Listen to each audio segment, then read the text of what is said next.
The silent Calth rain had started falling just as Sundar left his meeting.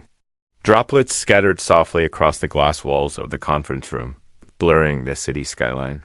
The air smelled of tired ambition and wet pavement. Everyone else was still inside wrapping up the final slide of a billion-dollar project. But Sundar's phone had buzzed in a way it rarely did. 3 short vibrations. A silent call. He stepped out quietly, heart picking up pace. The screen read, Amma. His mother never called during work hours. Never, he answered with a hushed voice, already fearing something unspoken. Her voice trembled, soft as if trying not to disturb the wind. Appa is not well, she said, after a long pause. He collapsed. Near the temple. We are at the hospital now. His breath caught. Not because he didn't expect this day, but because he had convinced himself it would come later, much later, and always after one more product launch. One more strategy summit, one more flight. How bad is it? He asked, gently pressing the glass wall with his fingers. It was cold. They are still running tests, she replied. But his hands were shaking, and he couldn't speak. Just looked at me like he wanted to say something, but couldn't. In that moment, Sundar felt smaller than the rain, smaller than the numbers that ruled his days. He promised he would call back soon, then stood there motionless as colleagues passed him with nods, unaware of the quiet shift in his world. The truth was, Sundar hadn't been home in almost 2 years. His father, Raghunathan Pichai, had once worked as an electrical engineer at a British conglomerate. A quiet, patient man who believed in hard work and silence. He never asked for much. When Sundar got the scholarship to Stanford, it was Appa who sold his only gold watch to buy Sundar's flight ticket. But Sundar had forgotten these moments, buried them under meetings and keynotes and hotel windows that all looked the same now. As the rain thickened, Sundar walked to his car and sat in a driver's seat for a long time, staring at nothing. He didn't cry. He didn't have that luxury. Instead, he booked a ticket to Chennai without telling anyone. Not his assistant. Not even his wife. It would be a quiet journey. No press. No cameras. No headlines. Just the sun going home. The flight was long, and Sundar barely slept. Memories came in pieces. His father fixing the broken radio on the porch. The smell of sambar in the afternoons. Old Tamil songs playing low on Sunday mornings. His father rarely spoke about feelings, but he always showed them in the way he wrapped leftover chapati and banana leaves. In the way he adjusted the fan speed before Sundar fell asleep. In the way he kept every newspaper clipping of his sons. Achievements inside a rusted draw dot at the hospital. The smell of antiseptic and boiled rice mixed in the air.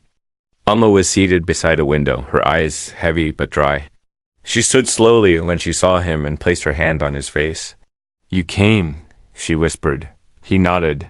His father lay in the bed, tubes running across his arms like silent wires.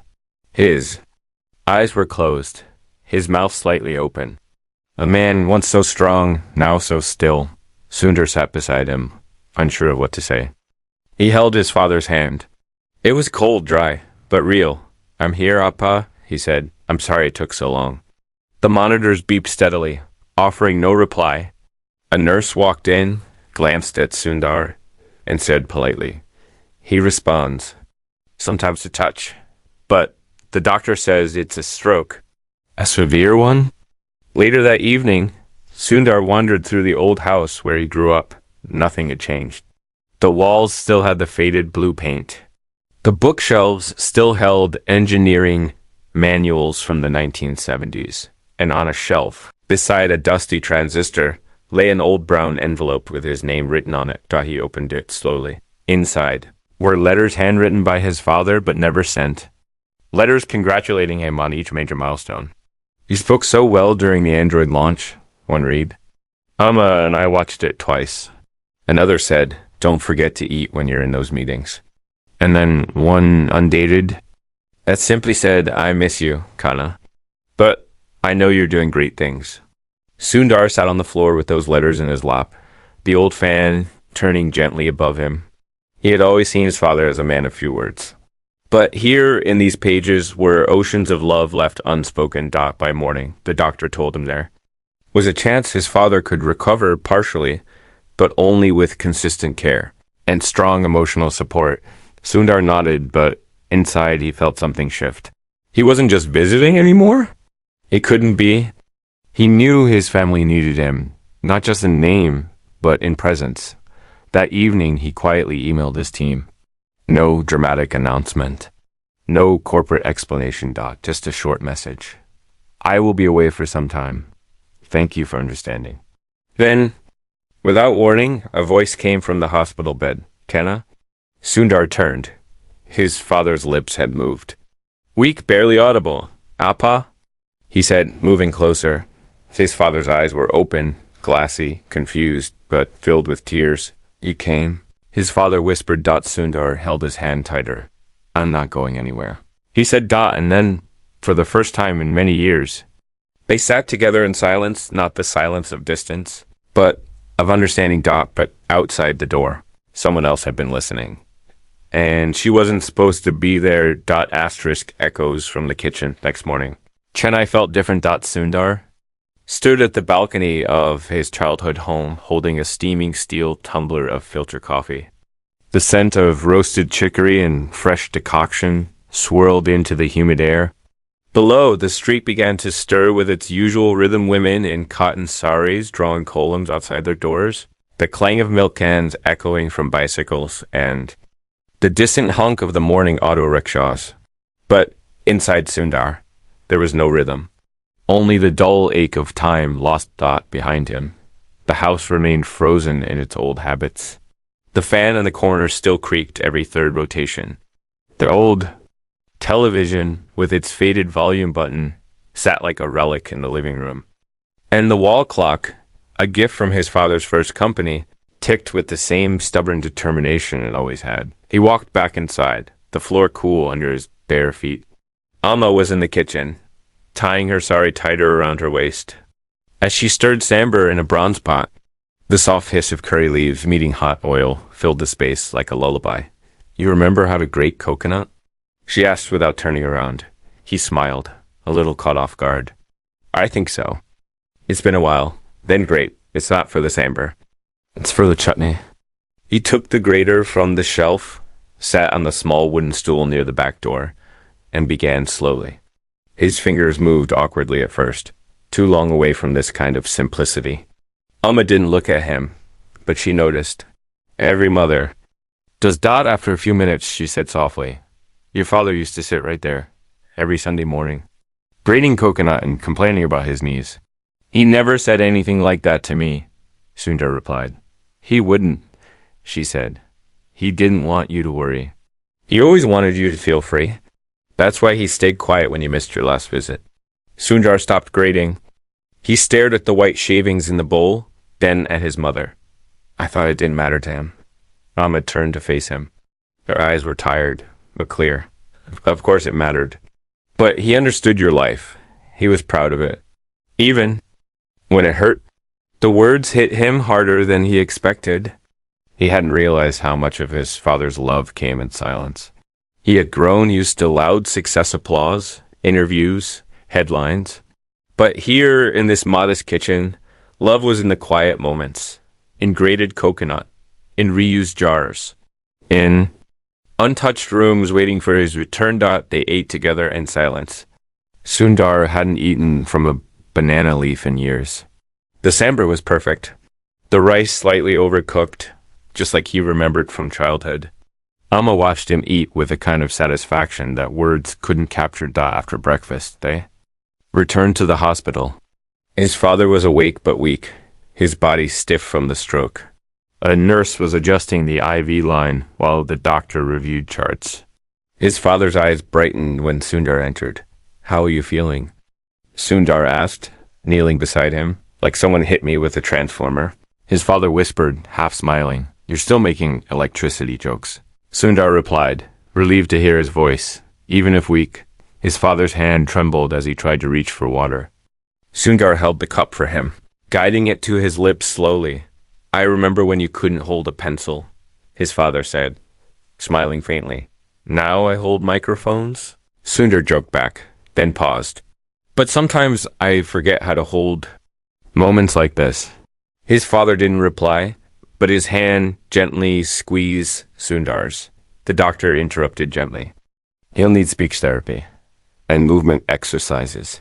But more than anything, he needs familiarity, voices he trusts, faces he loves.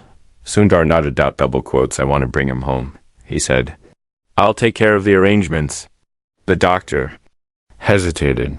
If possible, but the recovery will be slow. Emotionally heavy. Are you sure you have the time? Sundar looked at his father, then at his own hands. Fingers that once typed code for search engines now felt unsure about holding. A spoon of rice for someone else. But deep down, he knew the answer. I'm not leaving again, he said. Not now. Over the next few days, Sundar transformed the old house into a quiet recovery home. He arranged for a hospital bed to be placed in the front room, near the window where his father used to sit with his radio. The neighbors were surprised to see him. Some tried not to stare. Others brought fruits and warm greetings. But Sundar kept things private. He didn't want public sympathy. He wanted something far more rare. Family healing. One night, as he helped his father stretch his hand for the therapy session, the power went out. The fan stopped. The street went silent except for the distant hum of an inverter somewhere nearby. Do you remember this? Sundar said, lighting a candle. His father smiled weakly. Load shedding. Every evening at 8 p.m. You'd bring out the candles and make me read aloud from the English newspaper, Sundar remembered. I hated it, but you read it. Every word. Even the boring ones about agriculture reforms, his father said, voice thin but amused, and you made me explain the meaning, Sundar added. I was 10. His father looked at him, something warm in his eyes. You learned more in those evenings than any classroom. For a while, they sat in that glow, just two silhouettes surrounded by flickering shadows and memories. Sundar felt his chest tighten. Not from sadness, but from something deeper. Regret, maybe. Or longing. Or both. And then, out of nowhere, a soft knock came at the front gate. It was past 9 a.m. Ame walked slowly to the door, unsure of who would visit at this hour. Sundar followed. Curiosity growing. At the gate stood a young woman, maybe in her late 20s. She held a small bag and looked nervous. I'm sorry, she said in a low voice. I know I shouldn't be here. But I had to see him. Sundar stepped forward, confused. Do we know you? The woman hesitated. Then she reached into her bag and pulled out an old photograph. It was faded, edges curled. It showed Sundar's father younger in a workshop with a little girl beside him, holding a broken transistor. He fixed it for me, she said, when no one else would. And he said, if you ever make it big, don't forget the people who believed in you before you believed in yourself. Amma gasped softly. Sundar stared at the photo. Who are you? He asked gently. My name is Kavitha, she said. And I think he's my father too. The air thickened. The silence turned from peaceful to electric. Sundar's breath caught. Amma clutched the door frame. Inside the house. His father stirred slightly in his bed, unaware that his past had arrived at their doorstep, carrying a truth that could unravel everything. Asterisk a name. Unspoken silence that followed her words was unlike any Sundar had ever known. It wasn't the silence of lost internet or of an awkward pause in a board meeting. It was the kind that seemed to suck the air out of the room, thick and heavy, wrapping around each heartbeat like a whisper of something sacred and broken. My name is Kavitha, she had said, her voice trembling, and I think he's my father. 2. Amma gripped the edge of the door, her knuckles white, her expression unreadable. Her eyes, once so full of quiet wisdom, now flickered with something else, shock, confusion, a hurt that hadn't formed into words yet. Sundar stepped forward, his mind racing, but his voice calm. He'd learned how to steady himself in chaos, how to breathe through the fire, how to navigate rooms full of expectation. But this was different. This wasn't strategy. This was blood. This was home. Please, he said softly. Come inside. We can talk. Kavitha hesitated. She clutched the photograph tightly to her chest, like a shield.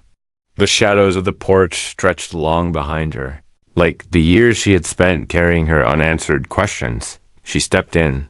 They sat. In the hall, the fan above now spinning again after the power returned. Alma didn't say a word. She placed a glass of water on the table and sat across from Kavitha, eyes still locked on the photograph. Where did you grow up? Sundar asked gently. Triplicane, she replied. My mother raised me alone. She used to work in a textile shop. She never spoke badly of anyone, not even ... him. She just said he was a good man once, and he helped her when no one else did. Did she ever tell you his name? Alma asked suddenly, her voice low but steady. No, Kavitha said. Only that he worked with wires, that he loved radios, that he disappeared after promising to come back with a new set of batteries. A bitter smile touched Alma's lips. She stood slowly and walked to the corner cupboard. From it, she took out an old biscuit tin. Inside were photos yellowing, cracked, forgotten. She shuffled through them with shaking hands. She pulled one out and held it. It was him. Raghunathan Pichai. Younger, maybe 30. Wearing a stained white shirt and thick black glasses. In the photo, he stood beside a girl who looked strikingly like Kavitha. Not her, but enough to make the silence in the room deepen. How did you find us? Sundar asked. After my mother died last year, Kavitha said, her voice soft. I found the letter in her things. It had this address. Your name was written on the back in a different hand. She must have wanted me to find you. The wind stirred outside. Dogs barked in the distance. Inside, the air didn't move. I'm not here to break anything. Kavitha continued, looking directly at Emma now. I'm not angry. I don't want anything. I just thought that I've lived my whole life wondering who I am. And last week, when I saw the news that Sundar Pichai had flown back to Chennai for a family emergency, something told me this was the time. So I came. Sundar sat back. He was no longer the CEO of anything. Not in this moment. He was just a son, trying to find his father in a story he had never heard. He's very ill, Sundar said. He had a stroke. He hasn't spoken much since he woke up. May I see him? She asked. Emma stood. No. The word fell like a stone. Heavy. Final. Kavitha's eyes filled with quiet pain. Not surprise, just sorrow. Please, Sundar said gently. Turning to his mother, Emma looked at him, her lips pressed tight. You think it's easy? You think this house, these walls, can carry one more wound? He was my husband. He built this family. He made promises, and now you ask me to open the door to something he never told me about. Maybe he wanted to, Sundar said carefully. Maybe he didn't know how. Alma looked at the photo in her hand again. Or maybe he was too much of a coward. Kavitha stood. I should go. No, Sundar said quickly. You came this far. You should at least stay the night. I'll make arrangements. Alma didn't speak. She walked into the kitchen and didn't return. Kavitha followed Sundar to the guest room, the same one his uncle used to stay in during school holidays. It hadn't changed. The old twin cot, the cupboard with a broken lock, a dusty calendar. From 2009 still pinned to the wall. I'm sorry, he said, helping her set down her bag. I didn't expect this either. Thank you for not turning me away, she said before he left the room. She said quietly, he must have been a good man to raise a son like you. Sundar smiled faintly. He was, and maybe in some way he still is. Later that night, Sundar sat beside his father's bed. The machines beeped steadily. His father was asleep again, his chest rising and falling with slow effort. Sundar watched his hands, the same hands that taught him how to fix a transistor, how to hold a screwdriver, how to fold a newspaper neatly after reading it. Appa, he whispered, there's someone here you need to see. He didn't expect an answer. He just sat there, holding his father's hand, wondering what he would say when the moment came. The next morning, as the sun spilled through the half-drawn Curtains, Kavita stood in the doorway. She looked unsure, dressed simply, her hair tied back. Are you ready? Sundar asked. She nodded. They walked together into the room. His father opened his eyes slowly, as if waking from a dream. He looked at Sundar Dutt, then at Kavitha. His eyes widened. For a moment, time didn't move. Kavitha stepped forward. Appa, she said, voice trembling. His lips parted. The corner of his mouth twitched. A sound came, barely a breath. Kavi. Tears ran down her cheeks. And then his eyes closed again. Not in sleep, not in shame. A single tear slid down from the corner of his eye. Outside the room, Alma watched from the hallway, hidden just enough to stay unseen, but not unheard, not untouched. And inside her, something broke quietly. Not just trust, but the wall she had built around her own heart. Asterisk the space between forgiveness and morning after. Kavitha stood beside the hospital bed. Silence fell again on the house, but this time, it wasn't the same silence that followed shock. It was the kind that comes when everyone is waiting for someone else to speak first. It lingered like a thin fog across every room, settling between glances, stretching between footsteps, quietly suffocating the air. Am stood at the kitchen sink, her hands submerged in cold dishwater long after the plates had been scrubbed clean. The old steel vessels clinked lightly as she let them soak. She wasn't crying. Not yet. But something about the way she stood, shoulders stiff and eyes vacant, made Sundar pause in the doorway. You should eat, he said gently. She didn't turn. Your father used to say you needed hot food in the morning or your day would be ruined. He still says it, Sundar replied. In his way. She dried her hands with the towel hanging from the nail above the stove. Then she turned and looked at him, her face drawn and exhausted. Do you know what it's like to sit across from someone for 40 years and not know what parts of him belong to someone else? Asterisk, he wanted to say something wise. Something comforting. But all he could manage was a quiet, no? She nodded. I didn't think so. He stepped closer. He's not perfect. But he's not a villain either. Maybe he made a mistake. A big one. But he also gave everything he had to his family. And what about her? Alma asked. What does she get? A cup of tea, and a second chance at a father who forgot her name for 30 years. She didn't ask for that, Sundar said. She asked for nothing. She just wanted to know who she was. Alma looked down. Her hands twisted the towel unconsciously. It's not just about him. It's about me. It's about the years. I spent protecting this house, saving every rupee, staying up with him when he had fever, believing in every quiet promise he never said out loud. And now I look back and wonder, was it all true? Or was I just filling the space someone else had left behind? Sundar stepped forward and gently placed a hand on her shoulder. It was true. For me. For you. Even for him, Emma. He just got lost somewhere in between. She closed her eyes, took a deep breath, and whispered, I don't know if I can. Forgive him. Then don't, he said. Not yet. But don't close the door either. In the small guest room, Kavitha sat, cross-legged on the bed, staring at the old calendar. Her fingers played with the edge of the photograph she always carried. The air smelled like turmeric and sandalwood. The past was everywhere in this house, pressed into the grain of the wooden furniture, folded into the bedsheets, living in every corner.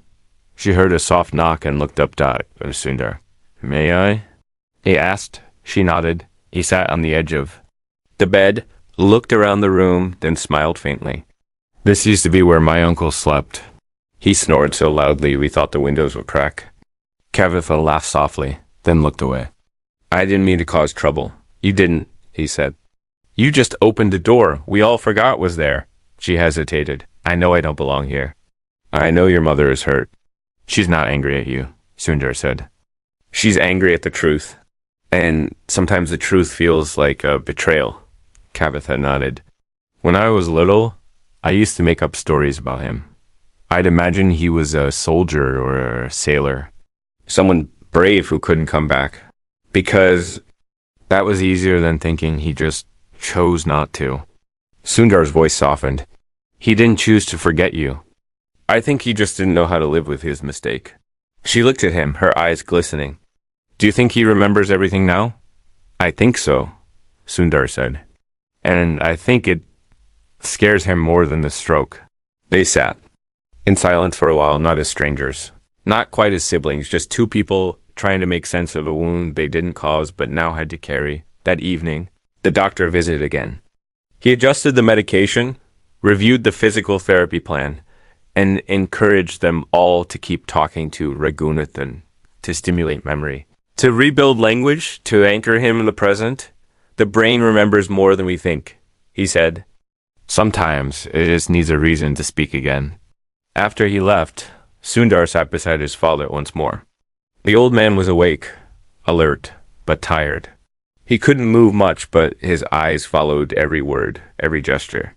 He blinked slowly, deliberately, when he wanted to say yes. Appa, Sundar said gently. Can you hear me clearly? A blink. Do you know who Kavitha is? Another blink. Was she a mistake? His father didn't blink, he just stared ahead. His eyes filled slowly. Did you love her, mother? Sundar asked, his voice steady, but lined with something brittle. A slow, painful blink, and then two blinks. Yes, but not like I loved Amma, he rasped suddenly. Voice cracked and faint, but real. Sundar was stunned. The words had returned, but they came carrying weight. I was young, scared, weak, Raghunathan said, his breath short. I didn't know how to live two truths, so I buried one. And spent the rest of my life pretending it didn't exist? She deserves more than that, Sundar said quietly. I know, his father replied. So does your mother. He turned his head slowly toward the door. She's listening, isn't she? Sundar turned too. Amma stood in the hallway, one hand on the wall, tears running silently down her cheeks. She didn't walk in. But she didn't walk away either. Later that night, after everyone had gone to sleep, Sundar sat on the porch alone. The moon was high, the city quiet. He felt the weight of the last few days pressing down on him. He wasn't sure what would come next. He only knew that something had shifted. Something irreversible. Stepped outside and sat beside him. They didn't speak at first. They just watched the moonlight fall across the empty street. You think she'll ever accept me? Kavitha asked. I don't know, Sundar said. But she's still here. That's something. And what about you? She asked. He looked at her and smiled, not with pity, but with quiet recognition. You're my sister, he said. Whether anyone says it out loud or not. A silence passed between them. Then Kavitha said, I brought something for him. I didn't know if I should give it. She handed him a small box. Inside was a handmade radio, carefully constructed, soldered. With care, just like the ones their father used to fix. A tribute, a message, a bridge. Give it to him tomorrow, Sundar said. He'll understand. But before the sun could rise, the machines in the next room began to beep. A nurse rushed in, and Sundar's world, once again, was on the edge. Of something he wasn't ready for. Asterisk, the heart that remembers beeping was sharp, urgent, relentless, not like the slow rhythmic hum that had filled the house for days. It was different now, louder, faster. It broke the silence of early. Dawn like a scream, hidden and metal. Sundar was the first to reach the room. He had barely been sleeping, dozing restlessly on the living room sofa, half dreaming of Transistor. Repairs and chalkboards from his childhood. When the sound cut through the quiet, he ran barefoot across the cold tiles. By the time he pushed the door open, the nurse was already there, pressing buttons, checking wires. His father lay still, paler than before, his eyes half closed but darting faintly beneath the lids, as if searching for something behind them. A silent struggle, the kind of fight the body wages when the mind is still willing, but the flesh starts letting go. His heart rate dropped rapidly. The nurse said, He's in distress. I've called the doctor. Sundar didn't answer. He stepped to the side of the bed, leaned over, and gently placed his hand on his father's forehead. It was damp, cooler than before. Appa, he whispered. You're here. I'm here. Stay with us. There was no response. Emma entered next, her breath uneven, her eyes wide. Kavitha followed a moment later, her hands clasped tightly in front of her chest. What happened? Emma asked, her voice hoarse. His heart, the nurse said again, more gently this time. We don't know yet. It could be from stress, or grief, or maybe just his body getting tired. They stood there together, 3 lives bound to one fading heartbeat, waiting. Outside, the sun had just begun to touch the tops of the apartment buildings, casting long shadows across the rooftops. Morning in Chennai was beginning, but inside that room, time had slowed to something more fragile. The doctor arrived 10 minutes later. He examined the vitals, adjusted the medication, and spoke quietly with the nurse. Then he turned to the family. We need to monitor him closely. He's stable now, but weak. His condition may not hold unless we can reduce emotional strain. He needs familiarity, calm, not confrontation. Sundar nodded. But his mind was racing. This couldn't be it. Not yet. Not after everything had come to the surface. Not when so much still hung in the air, unspoken, unresolved, unfinished. He watched his father breathe, chest rising slowly, each breath a fragile question. And deep inside, something broke open, not a wound, but a determination. He didn't know how to fix what had happened between these people, but he could help them understand each other. He could help them remember not what was lost, but what still remained. That afternoon, Sundar brought a chair to his father's bedside. He placed a stack of old family photo albums on the table next to him. His father didn't move much, but his eyes fluttered open as Sundar flipped through the pages. Remember this one? Sundar asked, pointing to a photo of a beach. Trip. You held my hand the whole time because I wouldn't go near the water. His father's eyes shifted slowly, settling on the image. A tiny smile crept across his lips. And this? Sundar continued, turning the page. This was the day you bought me that used computer from Anna Sawai. You negotiated with the man for 30 minutes just to save 100 rupees. Another. Blink. Another small smile. Emma stood in the corner of the room, watching. She hadn't said much since the morning, but something in her posture had softened, not entirely, but slightly. Like the edge of an old scar starting to lose its sting. Kavi came in a moment later. She was holding the small box, the handmade radio she had built. Her hands trembled slightly as she walked across the room and placed it on the bed. I made this, she said softly, looking at the man who had been only a name in a letter for most of her life. It may not work perfectly, but I built it, the way you used to fix things with wires with care. His eyes moved to the box. He blinked, slowly, deliberately. Then he raised his hand just slightly and touched it. Ibitha looked down, tears filling her eyes. It wasn't a grand gesture. It wasn't a hug or a declaration. But for her, that small movement said everything. I see you. I hear you. I know you. Later that evening, Amma did something no one expected. She cooked. Not the usual rush meals, but a full dinner, the kind she hadn't made in years. Coconut rice, tamarind curry, brinjal fry, and payasam for dessert. The kitchen filled with the smell of cardamom and mustard seeds. It smelled like their old life. Sundar stepped into the kitchen, surprised. You're cooking this much? He asked gently. Ed didn't look up. He liked this meal. Every birthday, every promotion, every small joy. I figured. He might want to smell it again. Sundar smiled. He will? They set the food on the table, even though no one was hungry. It wasn't about eating. It was about remembering. When Sundar brought a small bowl of payasam to his father's bedside and fed him a spoonful. The old man closed his eyes and whispered. Amma heard it. She stood silently in the doorway, her hands still dusted with flour.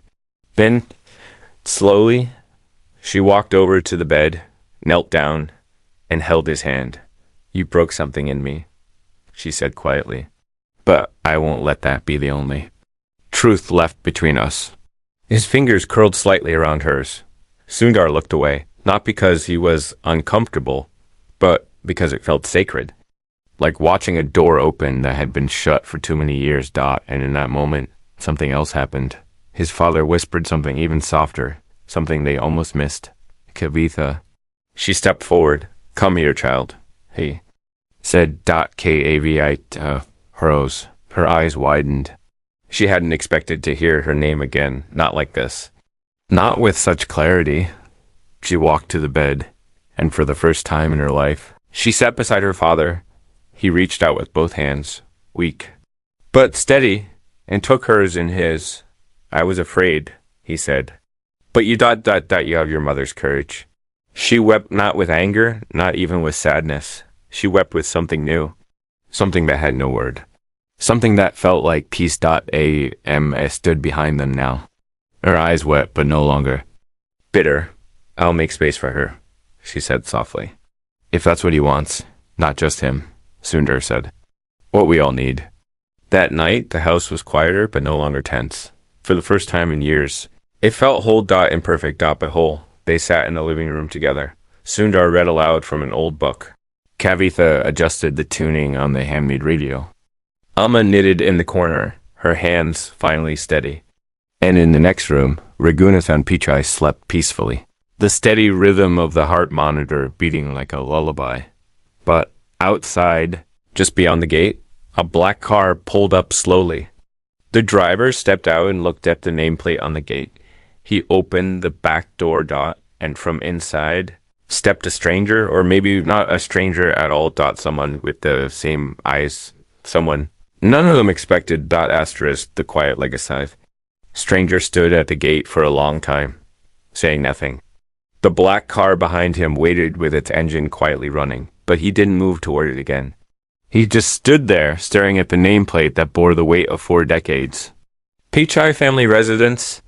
He reached out and touched it gently, as if brushing away invisible dust or perhaps memories. Something about the way he stood, the way his eyes scanned the front of the house, carried familiarity, like a ghost who'd returned not to haunt, but to ask for permission to exist. Inside the house, Sundar was gathering blankets for the night. Amma was in the kitchen preparing hot water for her husband's compress. Kavitha sat by the window with a diary she found tucked in the bookshelf. A small brown notebook with neatly written Tamil in her father's hand, a record of old repairs, transistor models, loose notes about electrical currents. But also, tucked between entries, letters, unmailed, most unfinished, little pieces of thought their father had written to someone who wasn't there. Letters from years ago, filled with lines like you would like math and your birthday must be next week. One note ended mid-sentence. I saw a girl at the market who looked like ... She was still reading when the doorbell rang. It wasn't loud. It never had been. Just a soft metallic chime that echoed faintly down the hallway. It was the kind of sound that had once meant neighbors, deliveries, temple suites, or visiting uncles. Now, it froze everyone in place. Mama looked up from the kitchen. Sundar straightened from the closet. Kvi. Gently closed the diary. They all walked to the front door together. Sundar opened it. And there, under the porch light, stood a man in his late 40s. Tall, clean-shaven, dressed in a simple shirt and pants. He looked tired, but not unwell.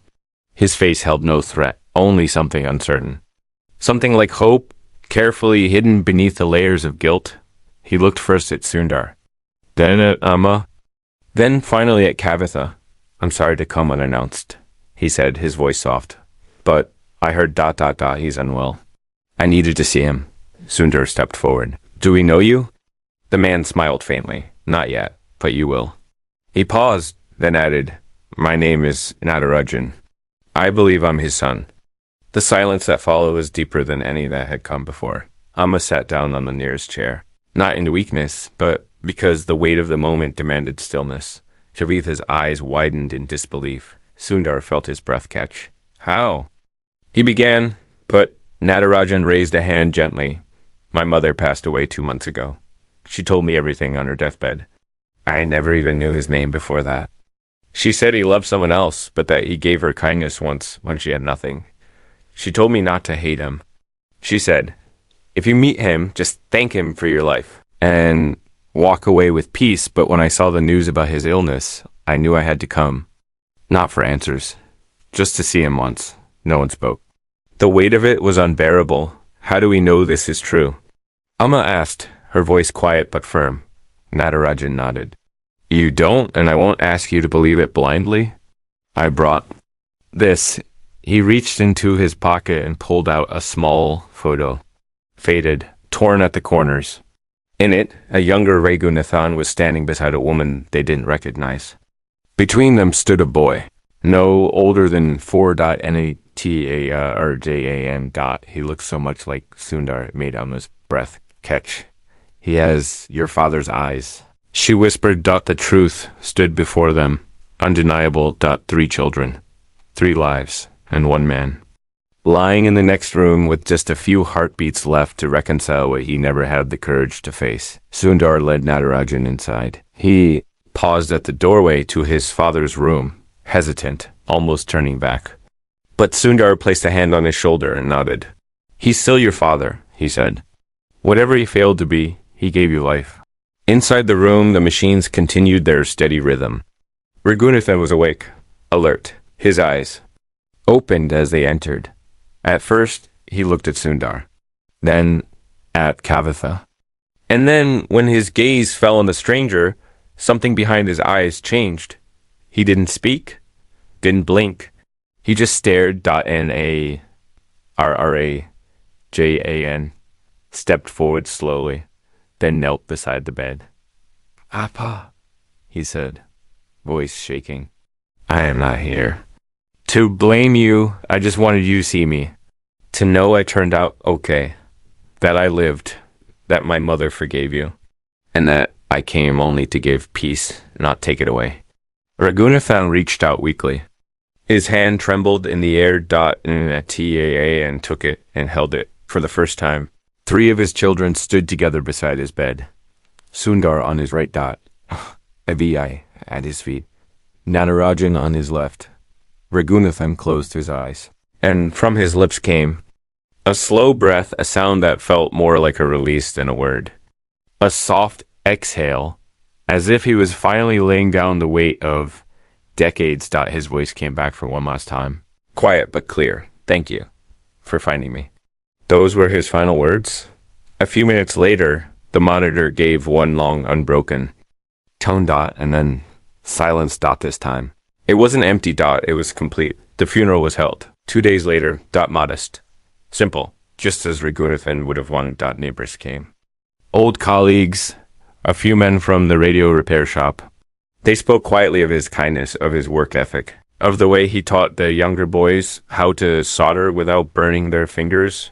Natarajan lit the fire. Alongside Sundar, Kavitha placed a jasmine garland around the urn. Ams stood beside all 3 of them, holding the framed photo of the man she had both loved and struggled to forgive. Afterward, they returned to the house. The scent of sandalwood still clung to their clothes.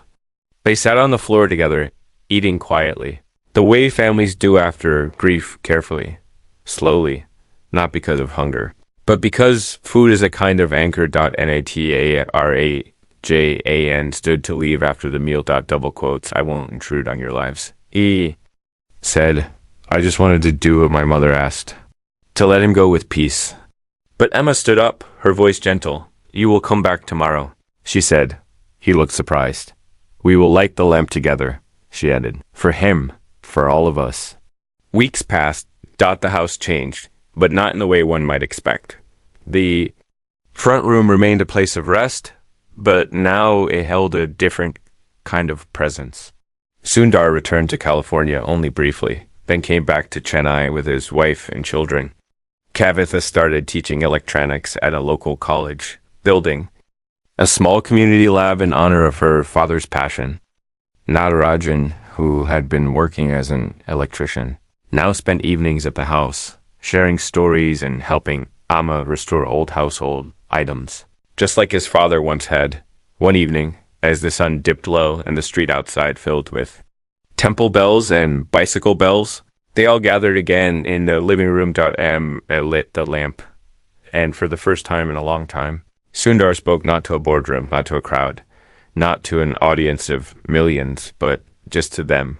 He was a man of wires, Sundar said, always connecting things. Maybe he didn't know how to connect us while he was here, but he left us the pieces. They all sat together, the glow of the lamp dancing in their eyes, and in that small house in Chennai, broken once by silence, now rebuilt by presence. A family quietly remembered a man who made mistakes, who loved deeply but imperfectly, and who, in the end, gave them each the chance to forgive, to be seen, and to start again. Asterisk.